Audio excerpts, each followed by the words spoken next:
Hey Tree Sprites! If you're new to my channel, I am Tyto Black, the Black Barn Owl, and welcome.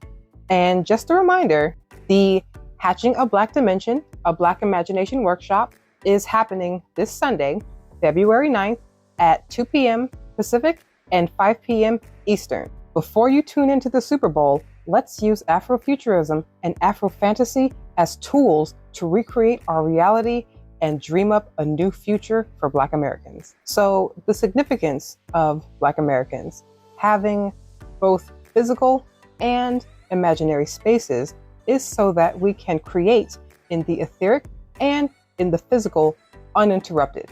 Because when we are uninterrupted, we are able to thrive. What do I mean by interrupted?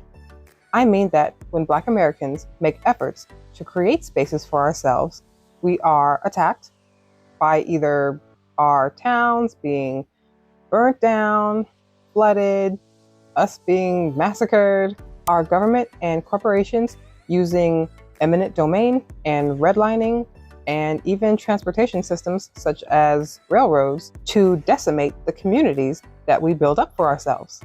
And we are at a point now where many of us are reacting to the concept of rebuilding a Black community where we can thrive in community with gut fear because of the terrorism that has been wrought against us for centuries throughout American history.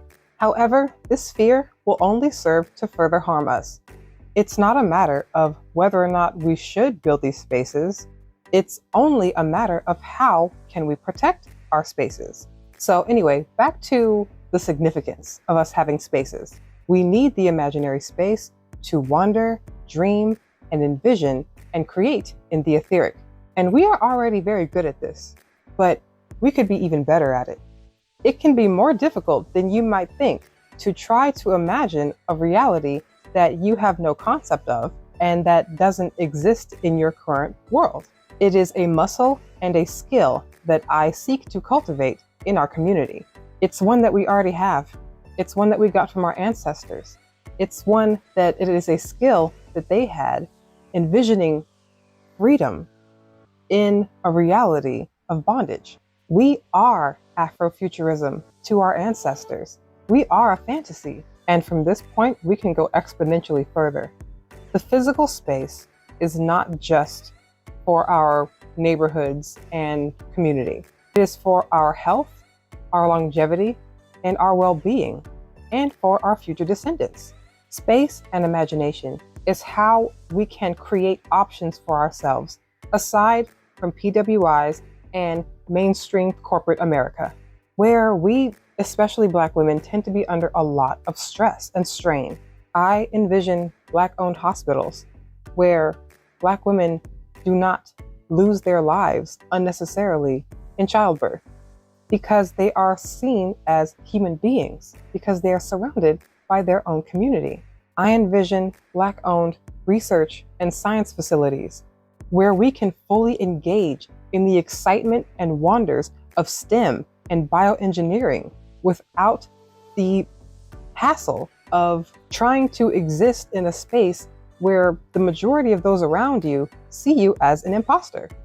Space for Black Americans means instead of wasting so much of our time and energy repeatedly proving ourselves when we already have, we spend that time and energy doing research, investing in equipment, cultivating knowledge within our community, as we see with Hillman Talk University. It means developing institutions where we can do high-level work without having to justify our existence. One of the ways that you know that white supremacy is just a form of narcissism is that anti-Blackness is extremely unscientific and 100% pathological. Y'all were not hearing Toni Morrison when she said that racism is a distraction to stall us from doing the work that we need to get done. The constant harassment, abuse, and terrorism, whether it's physical or psychological or emotional or spiritual, is 100% intentional. It's not ignorance. Ignorance means that you don't know what you're doing. Pathological narcissists know what they're doing. It's not white fragility, it's pathological narcissism. And the sooner that we are able to call things what they are, the faster we will be able to respond to them accordingly and move forward. If you have ever dealt with an individual pathological narcissist or someone with highly pathologically narcissistic traits, you know that the number one thing that you need to do is to gray rock them. I will explain gray rocking in another video. It is basically what Black women are doing right now. Side note, aside from Afrofuturism and Afrofantasy, I'm also very, very interested in neuroscience and biology, because these concepts, these fields, are the toolbox that we are going to need to use moving forward. I'll see you this Sunday. Subscribe to Black Barn Owl, link in the bio. I'll see you in all ways.